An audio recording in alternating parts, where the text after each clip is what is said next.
فلسطین کے اندر ہمارے مسلمانوں پر مظالم کیے جا رہے ہیں، تو مسلمان جو ہیں ہمارے نزدیک فلسطین کی زمین بہت مقدس ہے۔ تھوڑی سی توجہ فرمانی ہے تاکہ میں مسئلہ تھوڑا سا سمجھا دوں آپ کو۔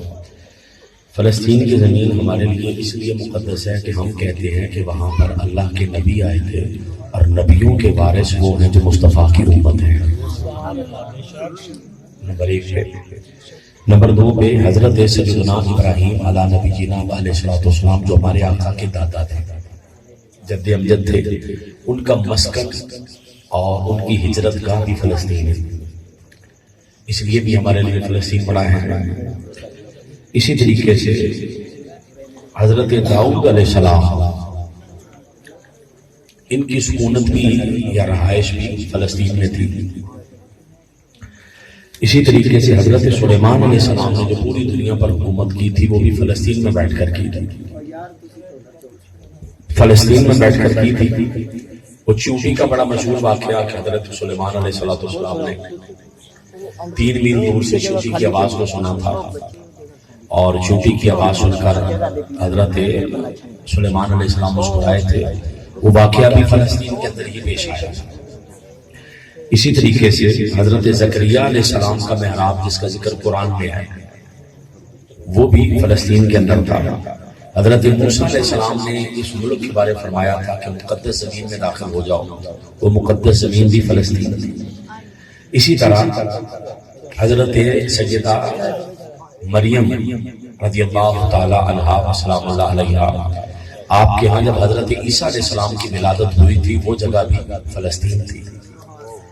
اسی طریقے سے جو جس جگہ پر کھجور کے تنے کو ہلایا تھا اور حضرت سیدہ مریم کو اللہ پاک نے پکی ہوئی کھجوریں بے موسمہ پھل دیا تھا وہ جگہ بھی فلسطین تھی۔ اسی طریقے سے بچپن کے اندر جب حضرت عیسیٰ علیہ السلام نے کلام فرمایا تھا وہ جگہ بھی فلسطین تھی۔ حضرت عیسیٰ علیہ السلام کو آسمانوں پر اٹھایا گیا وہ جگہ بھی فلسطین تھی۔ اسی مقام فلسطین کے اندر حضرت عیسیٰ علیہ السلام واپس آ کر مقام لد فلسطین کی بستی ہے، وہاں پر دجال کو قتل کریں گے، وہ جگہ بھی فلسطین ہے۔ یاجوج ماجوج کا زمین سے نکل کر قتل اور فساد کا جو کام شروع ہوگا وہ بھی فلسطین ہے۔ قصہ طالوت اور جالوت جس کا دوسرے سپارے میں ذکر ہے وہ بھی جگہ فلسطین ہے، وہیں پر یہ واقعہ پیش آیا۔ نماز جب فرض کی گئی تو اولین قبلہ جس کو بنایا گیا مسلمانوں کا وہ جگہ بھی فلسطین ہے، جس کی طرف رخ کر کے آقا علیہ الصلوۃ والسلام نے نماز کی فرضیت کے بعد پہلا سجدہ کیا وہ مسجد اقصی بھی فلسطین کے اندر ہے۔ حضور اکرم صلی اللہ تعالیٰ علیہ وسلم معراج کی رات جس مسجد سے آپ آسمانوں کی طرف آپ نے سفر فرمایا وہ مسجد اقصی بھی فلسطین میں ہے۔ مسجد حرام سے چلے مسجد اقصی پہنچے۔ نبی پاک صلی اللہ تعالیٰ علیہ وسلم کی اقتداء میں سب نبیوں نے جس مسجد میں نماز پڑھی تھی وہ جگہ بھی فلسطین میں ہے، مسجد اقصی میں۔ اسی طریقے سے حضرت ابو ذر غفاری کہتے ہیں کہ آقا علیہ السلام سے پوچھا حضور سب سے پہلی مسجد دنیا میں کون سی بنی؟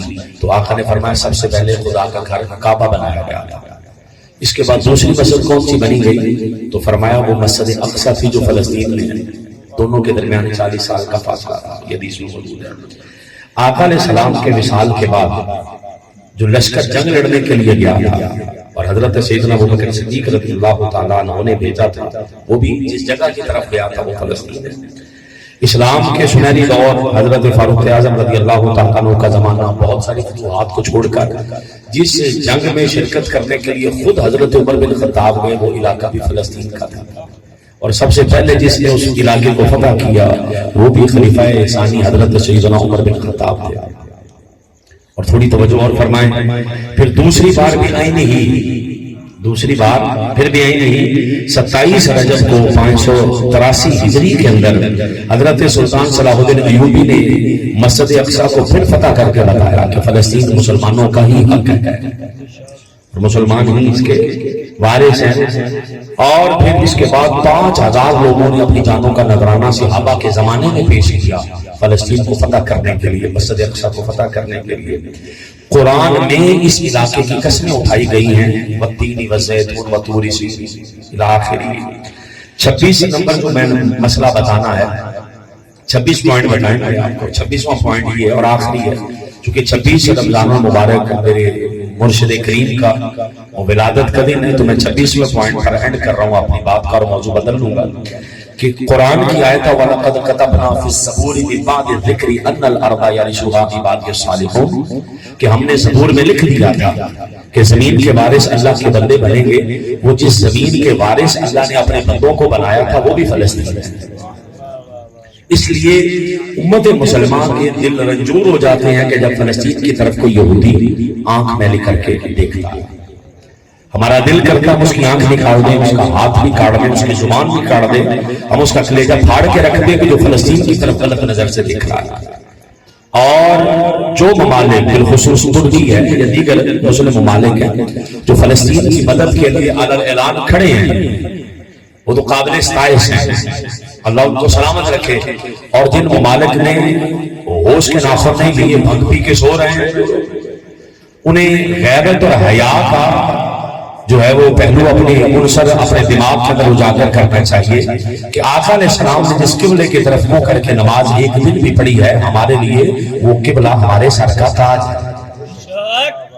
اس کے لیے ہم جانوں کے نذرانے بھی دیں گے، اس کے لیے ہم ہر قربانی بھی دیں گے،